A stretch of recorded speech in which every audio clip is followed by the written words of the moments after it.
First film I worked on was, I was at school. I was going to be an architect because Dad was a builder, and I was going. And there's a cameraman who Dad had put an extension on his house, and he hadn't paid him, I don't think. So he rang up to say he wanted an assistant, and I was just 15.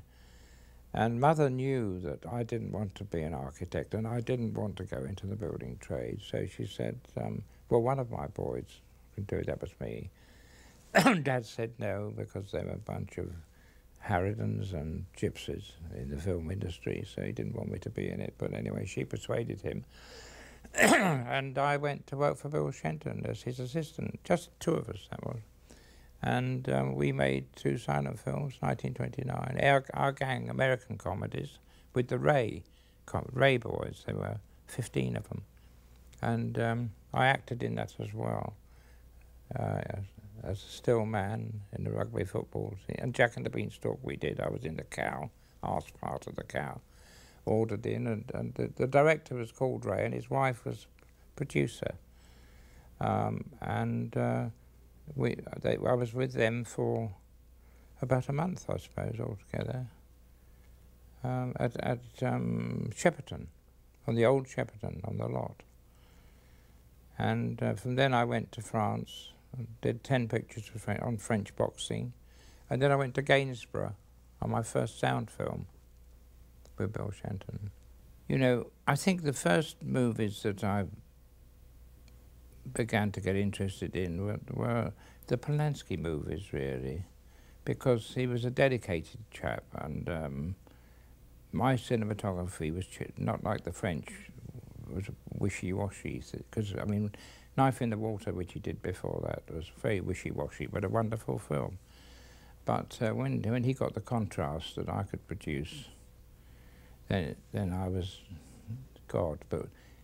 And I must say that on Repulsion and Cul-de-sac, I loved going in the morning, and I hated going home at night, and I didn't like weekends off. I got so into this that I can say that one of my very exciting things, and after that I did Macbeth with him, and a film called A Day on the Beach, which he produced. And I would have gone on with Roman longer, but for the fact that I think it's wrong to stay too long with one director. And then the first film that came up was The Omen, with Richard Donner, who'd come off the Kojak series type films, and after that Star Wars, and after that it was one after another until 1978 really. But I think every film I'd made was interesting. And it's an experience to work with people like Alfred Hitchcock. He's a great man with great movies, and he puts you on trust to do this and doesn't go to Russia for 3 weeks. Well, I think I did it because I did a film with him called It's Trad Dad, which was a mad sort of musical, which honestly, if you ask me to remember anything about it, I don't remember a lot about it. But I do remember we got up to all sorts of funny tricks, but it was because of that I met him. I hate to say it, but Dennis made it clear today as production manager, I suppose, that we weren't a completely 100% organised film. This film was, as I said, was, as they used to say, kick, bollock and scramble. I don't think that the script was creative in the way that writers normally do a film script. That is a shooting script, and they put out ideas of how it's all to be done. And I don't remember the script being very detailed, and Dick gave the impression that we've got to do something with it, but what, he wasn't always sure of. I did say to them, why don't you get a real train and go on it? And they said, you can't take any lighting. But eventually I got permission to put a 5 kilowatt generator on, and I said, I'll do it with that, which I did, which is amazing, really.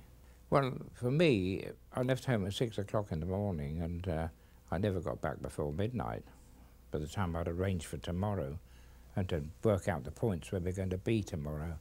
You see, that's it. It was a long, each day for me was a long day with a rigging crew to get lights where we wanted to be. And I would say to the electrician, I want 6 points here where you want to come. We're going to move, but I want to go straight in.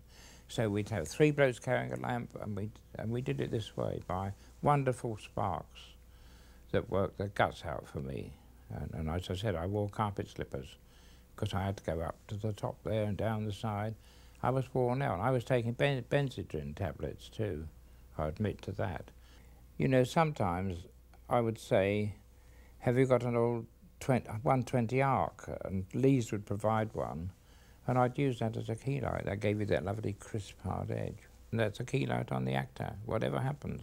And wherever they might be, whether they're in a mine or somewhere else, you've got to make a magic light come and be right. You see, that's my own little secret side, which I did.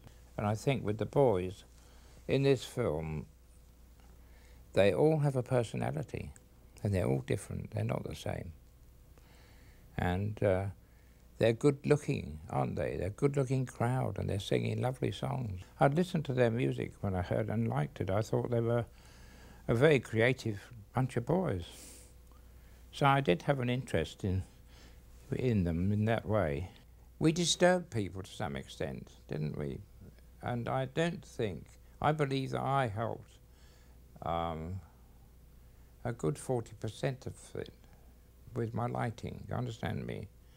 More than just the direction of the film. I think that the look of it is important.